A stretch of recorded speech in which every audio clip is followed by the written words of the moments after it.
D.C. is Mary Beth Long, who was U.S. Assistant Secretary of Defense under President George W. Bush, and from Doha, Nawaf Al-Thani, Qatar's former Director of Defense Intelligence Operations and Defense Attaché in the United States. Thank you very much to both of you for coming on.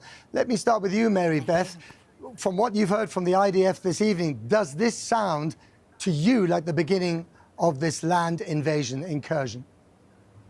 Well, I think it's eminently foreseeable that in response to Gaza Hamas attacking the Israelis, that the Israelis would respond. And to the extent there are legitimate military targets in Gaza, and we all know that there are, this is, in fact, foreseeable. And it's a little mystifying to me, and I think the United States' response to the UN resolution typifies the frustration on behalf of the United States, that what we don't understand is any recognition or even acknowledgement that it was Hamas that provoked this response from Israel, and Israel is entitled to respond. But just briefly, you know, from everything we've heard so far, the internet is shut down in Gaza, phone lines are cut. And remarkably, there are no foreign leaders in Israel today. There have been virtually every other day for the last few weeks. Do you think this is the day that so many people have either been waiting for in this country or feared inside Gaza? Well, certainly Hamas didn't prepare for it. I think you're right. I'm not clear that the internet is down because the towers and the facilities and infrastructure required is down, or whether that was a deliberate reaction by the Israelis. They somehow shut down the internet. But I do think this was foreseeable. And in fact, I think Hamas counted on Israel overreacting or reacting the way that it has so that it can turn around and try to tie the government of Israel's hand publicly. Okay. Now, Al-Thani, let me turn to you. I mean, Qatar has played a remarkable role in negotiating between Israel and Hamas. You have, you know, Hamas's political leader is based in Doha, where you are.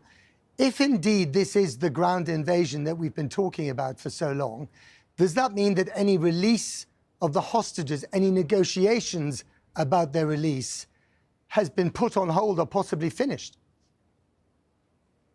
Well, it makes it very difficult, definitely. We don't know if it's going to affect it, but we can only imagine, with everything going on the ground, the expansion of the operation or the start of a land invasion would make any negotiation even harder. But this land invasion might have been put off for a few days or weeks. It was always going to happen there, wasn't it? That is true, at least from the Israeli rhetoric. But on the other hand, we've seen tangible results from Qatari negotiation.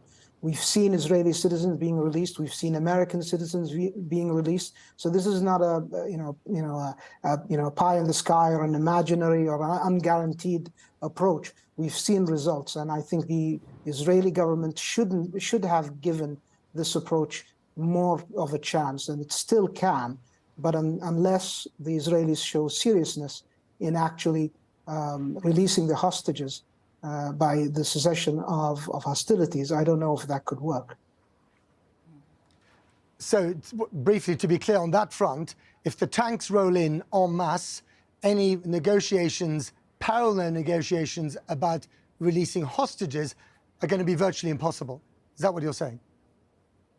No, we don't know. That's what I'm saying. It's an unknown factor. Once you enter into a ground invasion, it becomes definitely more difficult, but we don't know. And I think the unknowing of the outcome is a very dangerous thing, because unless the negotiators can have a chance to negotiate with someone on the other side, then the negotiations may not succeed.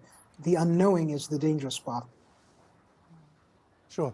Mary Beth, America is worried about an expansion of this conflict. From the very beginning, after Black Saturday, you know, they were very clear about posting more forces into the Eastern Mediterranean. We had these airstrikes overnight against Iranian-backed militiamen. I mean, is there a danger that these preemptive strikes could actually provoke a wider conflict, or is this the thing that prevents that wider conflict? Well, I think that the conflict, as you point out, is wider, and it's more than that. U.S. forces have been attacked by Iranian proxies repeatedly, actually, this week in Syria.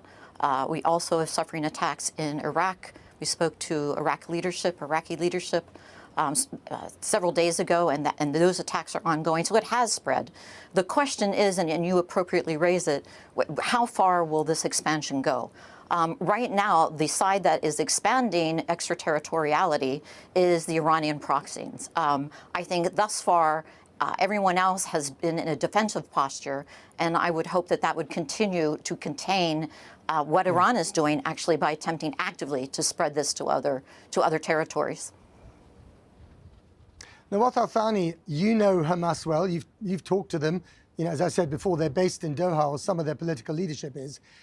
Israel has said it wants to eliminate Hamas, you know, wipe it from the face of the earth. Is that even possible? Well, it's unclear what they want to eliminate. Is it the ideology, the groups? And then tactically, how is that even possible when Gaza is under siege and no way in and no way out for help or aid? It seems like it's impossible to differentiate between civilians and combatants in that scenario. And as we've seen as your reporting has proven, over 6,000 killed in Gaza. Whatever policy the Israelis or the IDF is carrying out seems to not be working the way they've projected it to the public. And very briefly, when the Iranian foreign minister says, as he did today, that more genocide, as he put it, in Gaza will make the statesmen of America pay, you take that seriously? Well, I think any escalation in the region should be taken seriously. I think if it goes beyond Gaza, then everyone involved, the whole region will be engulfed in a calamity. And I don't think anyone in this part of the world or anyone everywhere else are ready for another forever war as we've had in the past. So I think it's serious, and that's why the Israelis should show equal seriousness in stopping this. We're going to leave it there. Nawaf Al-Thani, Mary Beth Long, thank you very much to both of you there.